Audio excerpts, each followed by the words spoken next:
بسم الله الرحمن الرحيم، والصلاه والسلام على اشرف المرسلين سيدنا محمد عليه افضل الصلاه واتم التسليم. هنتكلم النهارده عن كره كاس العالم للانديه 2023 اللي هتلعب في السعوديه من يوم 12/12/2023 لحد نهايه الشهر او حتى نهايه شهر 12. النادي الاهلي بيشارك في البطوله بصفته بطل دوري ابطال افريقيا. قبل ما نكمل الفيديو ما تنساش تشترك في القناه وتفعل زر الجرس وتدعمنا بلايك. عايزين الفيديو ده يوصل ل 500 لايك. 4 3 2 1. زي ما قلت لك، بدايه كاس العالم للانديه هتكون يوم 12/12/2023. هتكون مباراه الافتتاح بين اتحاد جده السعودي واوكلاند سيتي.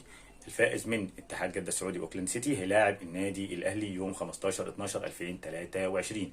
يبقى كده اول مباريات النادي الاهلي مع الفائز من اتحاد جده السعودي واوكلاند سيتي. ان شاء الله في حاله فوز النادي الاهلي على الفائز من اتحاد جده او اوكلاند سيتي هيلاعب بطل كاس ليبرتادورس او بطل امريكا الجنوبيه يوم 18/12/2023. الجنب الثاني بطل كونكاكاف كولبليون هيلاعب اوراوا الياباني بطل كاس اسيا. الفائز منهم هيلاعب مانشستر سيتي الانجليزي في الدور قبل النهائي.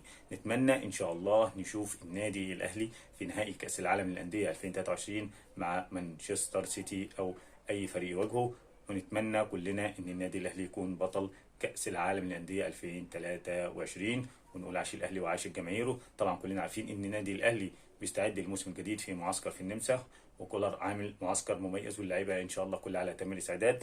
باقي على الحلو تكه او فاضل على الحلو تكه هو التعاقد مع راس حربه هجام، راس حربه قوي جدا يليق بالنادي الاهلي. وان شاء الله قبل ما تخلص فتره الانتقالات ان شاء الله النادي الاهلي يقدر يتعاقد مع مهاجم ونشوف الفريق فول تيم في كاس العالم للانديه. وان شاء الله قبل ما نروح كاس العالم للانديه النادي الاهلي يقدر يفوز بالسوبر الافريقي مع اتحاد العاصمه الجزائري يوم 15/9 اللي هيتلعب في السعوديه. وكل لاعيبه الاهلي ان شاء الله على مستوى البطوله وعلى مستوى المسؤوليه وعلى أتم الاستعداد للفوز بكل البطولات مع النادي الأهلي.